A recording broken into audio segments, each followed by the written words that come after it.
नमस्कार, good morning मित्रांनो. कसे आहात? मजेत आहात? मजेतच राहा आणि घरी बसून मस्तपैकी आनंद घ्या.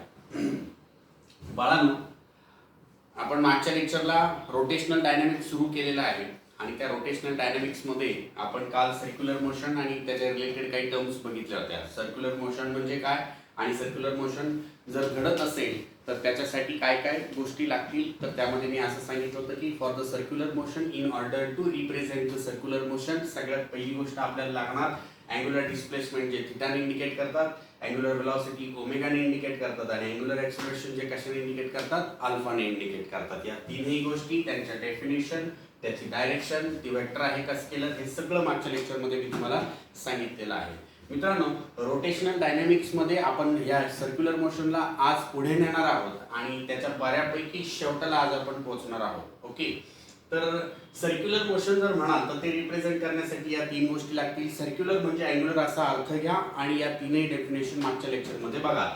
बाबांनो, सर्क्युलर मोशनचे टाइप आहेत दोन. एक तर आहे युनिफॉर्म सर्क्युलर मोशन आणि दुसरा असेल नॉन युनिफॉर्म सर्क्युलर मोशन. म्हणजे सर्क्युलर मोशन जे कसं आहे युनिफॉर्म, युनिफॉर्म म्हणजे काय, सारखं राहणे.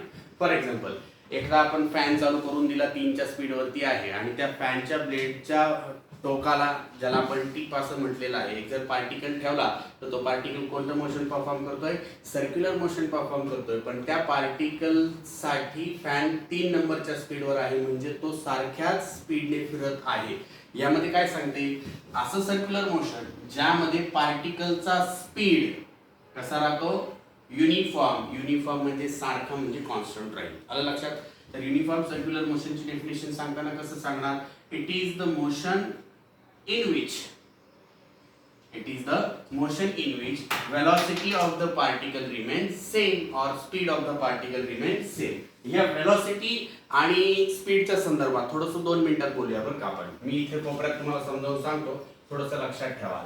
बाबांनो, वेलॉसिटी आणि स्पीड या दोघांमधला जर डिफरन्स माहिती करून घ्यायचा असेल तर वेलॉसिटी ही वेक्टर क्वांटिटी आहे आणि स्पीड हे वेलॉसिटीचं मॅग्निट्यूड आहे. आलं लक्षात? समजा मी म्हणत असेल की there is a velocity of 50 kilometre per hour, 50 kilometre per hour ही वेलॉसिटी आहे, बरोबर. तर 50 हे त्या वेलॉसिटीचं काय आहे, मॅग्निट्यूड आहे. ज्या मॅग्निट्यूडलाच आपण काय म्हणावं, स्पीड असं म्हणायचं आहे. आलं लक्षात? तर वेलॉसिटी आणि स्पीड या दोघांमध्ये बेसिक डिफरन्स सांगायचा ठरला तर वेलॉसिटी ही वेक्टर क्वांटिटी असून स्पीड हे त्या वेक्टर क्वांटिटीचं मॅग्निट्यूड आहे. आलं लक्षात? आणि सगळ्यात महत्त्वाचा मुद्दा, ही वेक्टर क्वांटिटी आहे, ही स्केलर क्वांटिटी आहे. याच्यात मॅग्निट्यूड आणि डायरेक्शन दोन्ही लागतील. वेलॉसिटीमध्ये, स्पीडमध्ये फक्त काय लागेल, मॅग्निट्यूड लागेल. सर्क्युलर मोशन असं आहे का it is the motion in which velocity म्हणजेच काय, मॅग्निट्यूड ऑफ वेलॉसिटी म्हणजेच काय, speed of the particle remains same. तर आपल्याला इथे डेफिनेशन सांगायला लागेल, it is the motion in which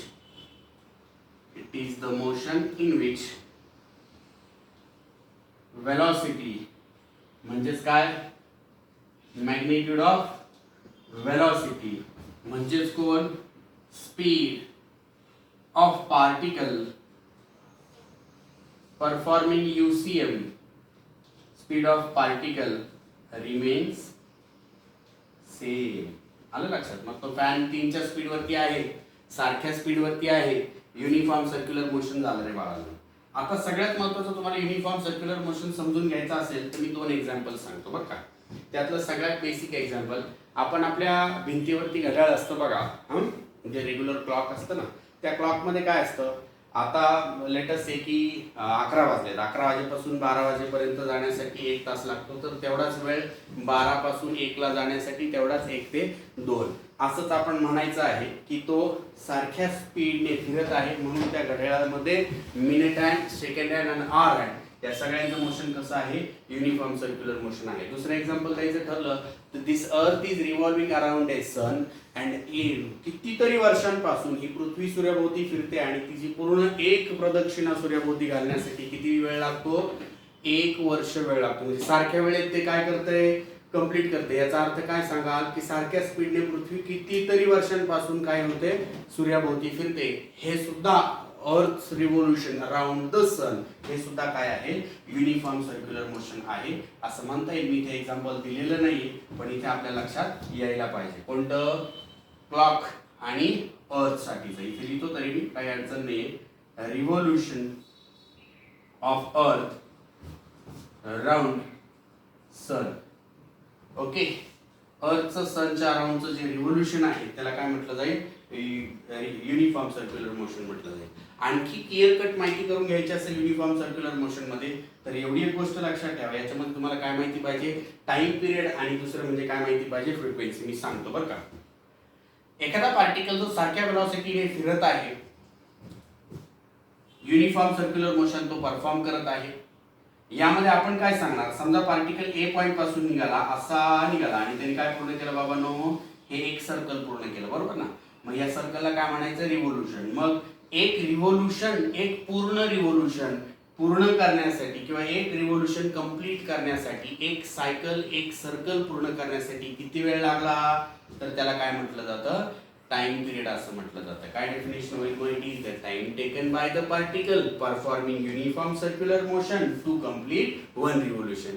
एक रिव्होल्यूशन UCM मध्ये पूर्ण करण्यासाठी किती वेळ लागला तर त्याला काय म्हटलं जातं, टाइम पिरियड असं म्हटलं जातं. तुम्हाला सगळ्यांना माहिती आहे ना आता वेलॉसिटी म्हणजे काय, त्याची डेफिनेशन, याचा फॉर्म्युला सांगतो बरं का मी तुम्हाला पिरियडचा. पिरियड म्हणजे टाइम पिरियड म्हणजे काय. मी आता काय सांगितलं तुम्हाला, एक सर्कल पूर्ण करण्यासाठी किती वेळ लागला. बरं, वेलॉसिटीचं डेफिनेशन माहिती तुम्हाला बेसिक सांगा, डिस्टन्स अपॉन टाइम. बरं, मग आता मला सांगा, पार्टिकल सर्क्युलर मोशन परफॉर्म करत असेल तर त्या पार्टिकलने किती डिस्टन्स कव्हर केलं बरं, हे एवढं एक रिव्होल्यूशन. हा एक रिव्होल्यूशन म्हणजे कोण आहे, सर्कलचा काय आहे तो सर्कम्फरन्स, ज्याला आपण काय म्हणतो पेरिमीटर. बघा ना, हा ए पॉइंट पासून काढलं आणि एवढं सरळ डिस्टन्स जर तयार केलं तर एवढंच त्यांनी पूर्ण केलंय ना एका रिव्होल्यूशन मध्ये. मग हे डिस्टन्स किती असतं, तर ते सर्कम्फरन्स एवढं असतं, ते झालं आपलं डिस्टन्स. त्याचा फॉर्म्युला काय आहे, तर सर्कलच्या सर्कम्फरन्सचा फॉर्म्युला किती आहे, 2πr डिवायडेड बाय किती आहे, टाइम. टाइम म्हणजेच कोण, टाइम पिरियड. टाइम पिरियड कशाने इंडिकेट करतात, कॅपिटल टी ने इंडिकेट करतात. काय डेफिनेशन झाली UCM मध्ये, velocity v is equal to 2πr divided by T.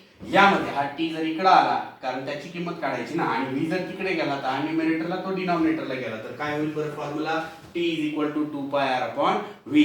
यामध्ये मला एक सांगा, काल मी तुम्हाला या कॉन्सेप्ट सांगितलं होता ज्याच्यामध्ये मी अँग्युलर वेलोसिटी मध्ये v इज इक्वल टू किती समजावून सांगितलं होतं तुम्हाला रे बाबांनो, r ओमेगा. मी काहीच करत नाही, 2πr अपॉन v जर आला असेल तर v च्या ठिकाणी किती किंमत टाकतो, r ओमेगा किंमत टाकतो. याच्यात 2πr डिवायडेड बाय v ची किंमत r ओमेगा, r काय झाला कॅन्सल, तर 2π अपॉन किती मिळाला, ओमेगा. t चा काय फॉर्म्युला क्रिएट झाला सांगा, t is equal to 2π upon omega. म्हणजे फॉर्म्युले दोन आहेत बघा बरं का. Time period in linear velocity किती झाला, 2π upon capital V. Time period in angular velocity तो किती झाला, 2π अपॉन ओमेगा.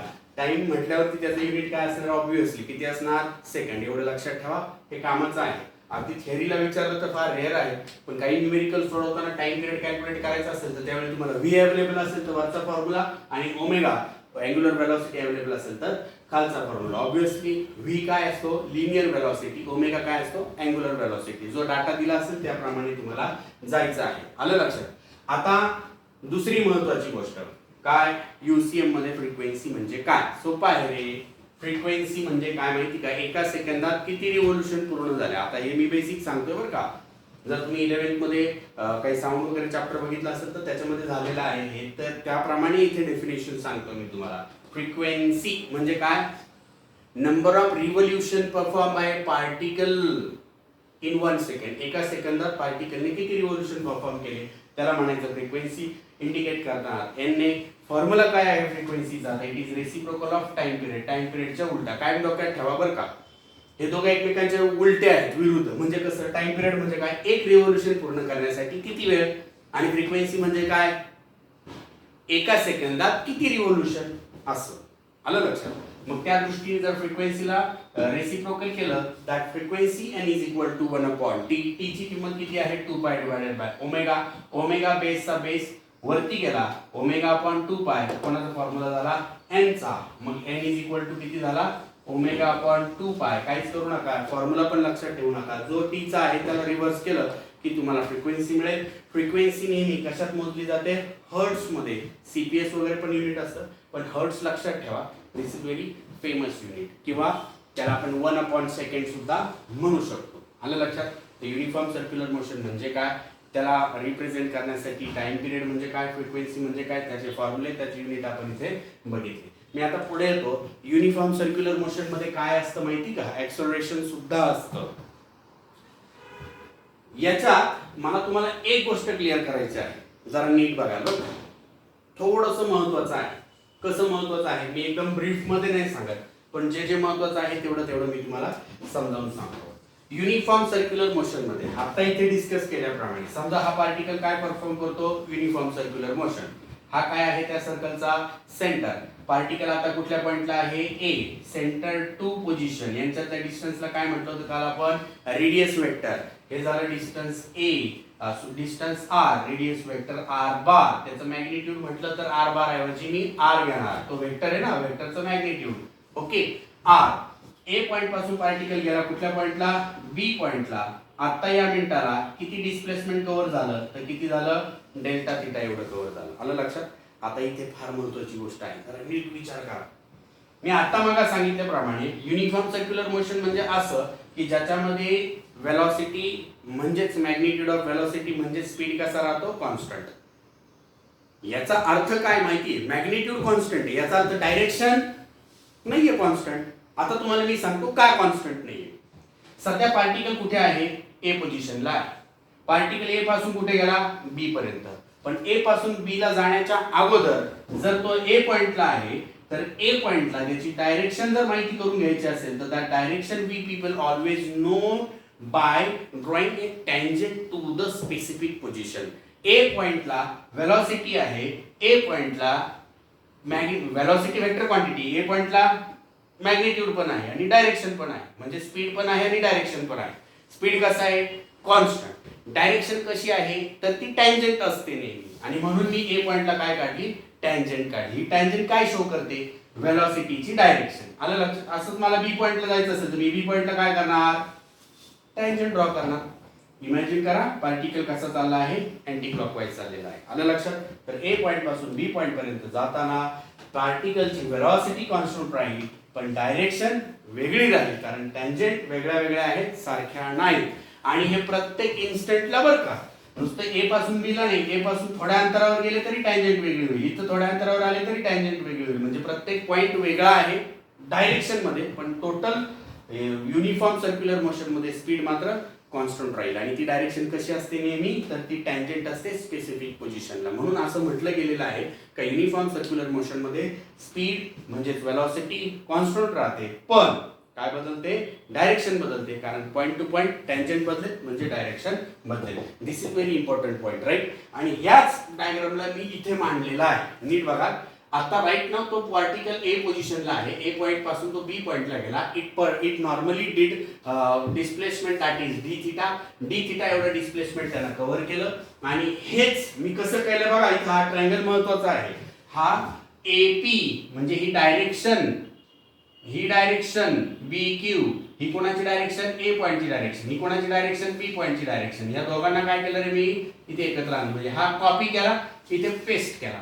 मग हा काय झाला, असा एक एरो क्रिएट झाला. मी याला काय केलं, जॉईंट केलं, तर हा एक ट्रायंगल तयार झाला. आलं लक्षात. आणि या ट्रायंगल मध्ये नियम असं सांगतो की हा डेल्टा थिटा ह्या दोन लाईन मधला अँगल जर असेल तर ह्या दोन लाईन मधला म्हणजे ह्या टँजेंट मधला सुद्धा अँगल केवढा राहणार, तेवढाच राहणार आहे. आणि या अँगलला या ट्रायंगल लॉ मध्ये जर मी टॅन ऑफ अँगल किती आहे, डेल्टा थिटा केला तर अपोजिट अपॉन ऍडजसंट. अपोजिट किती रे बाबा, हा बघा इथला किती आहे, क्यू आर. ऍडजसंट किती आहे तुमच्यासाठी, हा बघा इकडचा बी आणि आर, तर हा बी आर बरं का. ओके, म्हणजे काय झालं, टॅन ऑफ डेल्टा थिटाचा फॉर्म्युला सांगा बरं जरा. Tan of delta theta is equal to opposite is R Q. Adjacent म्हणजे किती झाला रे बाबा नो, बी आर. आता हा जो आर क्यू कोण आहे, नीट बघा बरं का रे. बी क्यू कोण आहे, it is tangent, it is direction of particle which is at B. AP कोण आहे, direction of the particle which is at A. बरोबर ना. या दोघांचा तो कोण आहे, रिझल्टंट आहे. दोन डायरेक्शन मधला फरक आहे आर क्यू. आणि तो फरकच मी कशाने दाखवलाय, ही डायरेक्शन ती डायरेक्शन, त्या दोन डायरेक्शन मला ती कोणाची डायरेक्शन आहे, वेलोसिटीची. मग दोन वेलोसिटीच्या डायरेक्शन मधला फरक जर आर क्यू, तर तो कशाने घेतला आपण कन्सिडर केला, डेल्टा व्ही ने divided by B R. B R कोण आहे, it is very similar to what it is AP. आणि हा बी आर कोण आहे, तर तो वेलोसिटी आहे जेव्हा पार्टिकल ए ला होता, जी कॉन्स्टंट आहे डेल्टा व्ही अपॉन व्ही. मी काहीच नाही केलं, डेल्टा व्ही ची किंमत काढतो, हा व्ही तिकडे नेला, मग व्ही डेल्टा थिटा, हा डेल्टा व्ही ची किंमत आली, याला म्हणायचं 1. लक्षात ठेवा. ओके, काढायचं काय आहे, ऍक्सेलरेशन घेतलं कोण, मिळवलं कोण, एक साधा ट्रायंगल लॉ घेतला, त्या ट्रायंगल लॉ वरून. आता तुम्ही मला विचाराल बरं का, सर का तुम्ही इथे टॅन डेल्टा थिटा घेतला, इथे का डेल्टा थिटा आहे, म्हणजे टॅन का नाही घेतला. लक्षात ठेवा, ज्यावेळी अँगल कसा असतो, खूप छोटा असतो, त्यावेळी त्याला टॅन लावा किंवा लावू नका, जास्ती फरक पडत नाही. ते दोघे कसे असतात, सेम. मग टॅन असला काय नसला काय त्याने काही फरक पडत नाही. आणि ते कधी असतं, ज्यावेळी अँगल खूप छोटा असेल. खूप छोटा म्हणजे किती, 1 डिग्री 2 डिग्री किंवा त्यापेक्षा अजून कमी. आलं लक्षात, पॉईंट मध्ये म्हटलं तरी चालेल. तर त्या केसमध्ये टॅन असो किंवा नसो तो सेम असतो. म्हणून मी delta V is equal to V delta theta, याला 1 म्हटलं. ऍक्सेलरेशन ए म्हणजे कोण असतं रे बाबा, change in velocity upon change in time. माहिती तुम्हाला, हे नॉर्मल ऍक्सेलरेशन आहे बरं का, हे नाही. युनिफॉर्म सर्क्युलर मोशन मध्ये हे शक्यतो कन्सिडर नाही झालेले, पण त्याच्यावरून टर्म्स मात्र मिळतात ज्या लिनियर आहेत. ऍक्सेलरेशन लिनियर बोलतोय. Limit delta T tends to 0 हे मांडले गेले बरं का, म्हणजे वेक्टर फॉर्म मध्ये असं लिहिलं गेलंय. आलं लक्षात. आणि स्मॉल किंवा इन्फिनिटेसिमल इन्स्टिंक्ट साठी ऍक्सेलरेशन असं लिहितात. मला सांगा डेल्टा व्ही ची किंमत किती बरं, V delta theta, right. Constant कोण आहे, व्ही. कुठं आला, बाहेर आला. Delta theta upon delta T काल किती सांगितलंय, change in displacement upon change in time. ही अँग्युलर वेलोसिटी जी कशाने इंडिकेट करतात, ओमेगा ने. व्ही ओमेगा म्हणजे एक, हे रिलेशन मिळालं. Very important relation. काम का चीज है भैया, ध्यान में रखो, इसको न्यूमेरिकल सॉल्व करते टाइम यूज करना है हम लोग को, right. So A is equal to V omega. तुम्हाला हे रिलेशन माहिती आहे, काल आता मग सांगितलं होतं बघा, V इज इक्वल टू किती रे बाबा, आर ओमेगा. मी काहीच नाही केलं, इथे काय केलं माहिती का, V ची किंमत किती टाकली, आर ओमेगा. ऑलरेडी असलेला ओमेगा मल्टिप्लाय झाला आर ओमेगा स्क्वेअर. पहिलं रिलेशन मिळालं. आणखी एक काम करतो, याच फॉर्म्युल्यावरून ओमेगाची किंमत किती होईल रे बाबा, नो व्ही डिवायडेड बाय किती रे, आर. व्ही अपॉन आर म्हणजे ओमेगा. ओमेगाची किंमत व्ही अपॉन आर ठेवून दिली, स्क्वेअर ओपन केला, आर आर कॅन्सल झाला. तिसरं रिलेशन मिळालं, म्हणजे मिळालेलं आणि मॉडिफाय केलेलं. एकदा व्ही ची किंमत टाकून, एकदा ओमेगाची किंमत टाकून. किंमत कुठून टाकणार, या एकाच फॉर्म्युल्यावरून टाका, त्याला मॉडिफाय करा. 3 फॉर्म्युले मिळाले. युनिफॉर्म सर्क्युलर मोशन मध्ये acceleration V omega, acceleration R omega square आणि acceleration V square upon R. Obviously भैया कौन सा कब यूज करना है, it is 100% depends upon the data which is given into the problem itself, right. तर हे तीनही गोष्टी डोक्यात ठेवा. तुम्ही म्हणाल ऍक्सेलरेशनचा काय उपयोग आहे, मी थोडंसं यूसीएम वरती येतो, राइट. युनिफॉर्म सर्क्युलर मोशन मध्ये झालं आपलं काम झालं. मी पुढचं गोष्ट सांगतो तुम्हाला. युनिफॉर्म सर्क्युलर मोशन मध्ये पार्टिकल जर ए पॉइंट पासून बी पॉइंट पर्यंत जायचा असेल, जाऊ द्यायचा असेल, न्यायचा असेल, तर त्याला कोणीतरी ढकललं पाहिजे रे. मला या ठिकाणावरून या ठिकाणावर जायचं आहे, भैया जाना पडेगा, तो फोर्स लगाना पडेगा. कोणीतरी मला ढकलायला लागेल किंवा मी माझा स्वतःचा इंटरनल फोर्स तरी वापरायला लागेल, तेव्हा एका ठिकाणावरून दुसऱ्या ठिकाणी जाईल. बरोबर आहे. पार्टिकल युनिफॉर्म सर्क्युलर मोशन मध्ये एका ठिकाणावरून दुसऱ्या ठिकाणी जातो आणि तो जाण्यासाठी एक रिअल फोर्स एक्सपेक्टेड असतो. म्हणजे एका ठिकाणावरून दुसऱ्या ठिकाणी जाण्यासाठी जो फोर्स लागतो तो फोर्स फार महत्वाचा आहे. आणि हे लक्षात ठेवायचं आहे का युनिफॉर्म सर्क्युलर मोशन मध्ये परफॉर्म करण्यासाठी फोर्स लागेल. फोर्स म्हणजे किती असतं, तर त्याचा फॉर्म्युला आहे मास इनटू ऍक्सेलरेशन. फोर्सचा मास तुमच्याकडे आहे ॲज इट इज, पार्टिकलचं मास. आणि ऍक्सेलरेशन कोणतं, हे बघा, हे acceleration V omega R omega square V square upon R. तर तो हा फोर्स आहे. आणि हा फोर्स कोण आहे, जरा नीट लक्षात ठेवा. हा फोर्स सेंट्रीपेटल फोर्स आहे. कोणता, centripetal force. The force which is acting along the radius from circumference towards the center. Radius वरती ऍक्ट होणारा, सर्कम्फरन्स कडून सेंटर कडे ऍक्ट होणारा तो फोर्स, त्याला सेंट्रीपेटल फोर्स म्हणतात. तुम्ही म्हणाल थोडंसं डिटेल मध्ये सांगा. ओके, सांगतो ना. हे बघा, ए पॉइंट पासून बी पॉइंट पर्यंत जायचं आहे, बरोबर. ए पासून बी ला जायचंय, बी पासून सी ला, सी पासून डी ला. म्हणजे काय रे बाबा, या ओ पासून सारख्या अंतरावरती पार्टिकलला फिरायचंय. डायरेक्शन नुसार या इथून तो पार्टिकल सरळ निघून जायला पाहिजे, इथून तो सरळ निघून जायला पाहिजे. तो जात का नाही, तो बरोबर सर्कलवरच का फिरतो? तर याचं उत्तर तेच आहे का त्याला फिरवणारा आणि त्याला या सेंटर सोबत बांधून ठेवणारा तो फोर्स कोणता असतो? सेंट्रिपेटल फोर्स असतो. आलं लक्षात? आणि त्या फोर्समुळे आता हा रिअल फोर्स आहे, याच्यामध्ये बऱ्याच गोष्टी असतात. हा कुठल्याही प्रकारचं वर्क डन करत नाही. हा बऱ्याच वेळा असंही म्हटलं तर हा एक स्युडो फोर्स आहे. स्युडो म्हणजे काय? एखादी कॉम्प्लिकेटेड कन्सेप्ट आहे, त्या केसमध्ये आपण एक इमॅजिनरी फोर्स कन्सिडर करतो, त्याला स्युडो फोर्स असं म्हटलं जातं. म्हणून डोक्यात ठेवा, कुठल्याही सर्क्युलर मोशन मध्ये सेंटर कडे ऍक्ट होणारा पार्टिकलला सर्क्युलर मोशन परफॉर्म करायला लावणारा तो फोर्स कोणता असतो? सेंट्रिपेटल फोर्स असतो. आलं लक्षात? आणि त्या सेंट्रिपेटल फोर्स साठी सगळ्यात महत्त्वाची गोष्ट इथे 2 पॉइंटनी मी मेन्शन केलेली आहे. युनिफॉर्म सर्क्युलर मोशन मध्ये magnitude of velocity remains same बोललो, डायरेक्शन चेंजेस बोललो, फ्रॉम इन्स्टंट टू इन्स्टंट सांगितलेलं आहे. बरोबर? सेटची डेफिनेशन काय सांगितली? It is a force which is necessary for the performance of the uniform circular motion which is always acting along the radius towards the centre. हा बाहेरून आतमध्ये असतो. आलं का लक्षात? बाहेरून आतमध्ये म्हणजे पुन्हा एकदा बघा, सर्क्युलर मोशन पार्टिकलचं हा कुठून कुठे ऍक्ट होणार? बाहेरून आतल्या डिरेक्शनला. हा बघा, हा सेंट्रिपेटल फोर्स. आलं का लक्षात? रेडियस वेक्टर कुठे ऍक्ट होतो? आतून बाहेर. पण फोर्स कुठून कुठे होतो? बाहेरून आत. काढणार कसा? तर फोर्स म्हणजे कोण असतो? Mass into acceleration. ऍक्सेलरेशन किती आहे? V omega. ऍक्सेलरेशन काढून किंमत ठेवली व्ही ओमेगा. आता तुम्ही परत एकदा इथे हे सांगू शकता, ओमेगाची किंमत किती? V upon R. मग लगेच डेव्हलप झाला नवीन फॉर्म्युला. व्ही म्हणजे किती? R omega. तोच फॉर्म्युला टाकायचा रे. एकदा व्हीच्या ठिकाणी टाका, एकदा ओमेगाच्या ठिकाणी टाका. मग हा दुसरा formula M V square upon R आणि हा तिसरा कोणता? M R omega square. याच्या दोनच गोष्टी लक्षात ठेवायच्या. हा रिअल फोर्स आहे आणि हा कुठल्याही प्रकारचं वर्क करत नाही. अजून सांगितलंय बाहेरून आतमध्ये ऍक्ट होतो, रेडियस वरती ऍक्ट होईल आणि तो मजबूर करतो पार्टिकलला काय? सर्क्युलर मोशन परफॉर्म करण्यासाठी. युनिफॉर्म सर्क्युलर मोशन मध्ये आज आपण हे सगळं बघितलं. 2 मिनिटात पटपट रिव्हिजन घेऊ आणि आजचं सेशन संपून टाकू. Unit first, rotational motion circular motion मध्ये कन्सेप्ट काय काय आहेत? Angular displacement theta, angular velocity omega, angular acceleration alpha. काय लक्षात ठेवायचं? अँग्युलर वेलोसिटी मधलं relation v is equal to R omega. एवढं झालं. कालपर्यंत सांगितलं होतं, मागच्या लेक्चर पर्यंत सांगितलं होतं. याचे टाइप्स किती आहेत सर्क्युलर मोशनचे? 2. पहिला कुठला? युनिफॉर्म सर्क्युलर मोशन, जो मी आज एक्सप्लेन केला तुम्हाला. दुसरा आहे नॉन युनिफॉर्म, हा पण एक्सप्लेन होणार आहे पुढच्या लेक्चरला. शॉर्ट मध्ये एक्सप्लेन होईल. बाबा युनिफॉर्म सर्क्युलर मोशन म्हणजे काय? असं मोशन, असं सर्क्युलर मोशन ज्याच्यात स्पीड म्हणजेच मॅग्निट्यूड ऑफ वेलोसिटी कसं राहतं? कॉन्स्टंट राहतं. याचे एक्झाम्पल कोणते? आपल्या भिंतीवर लावलेले घड्याळ, त्याच्यातले मिनिट हँड, सेकंड हँड आणि आवर हँड. सारख्याच वेळेत सारखं अंतर चालतात, वेलोसिटी सारखी असते. जर घड्याळाचे सेल डाऊन झाले नाही तर. दुसरं मी सांगितलं की this earth is revolving around the sun and it completes 1 complete revolution in 365 days approximately. तर ते सुद्धा काय आहे बाबांनो? युनिफॉर्म सर्क्युलर मोशन आहे.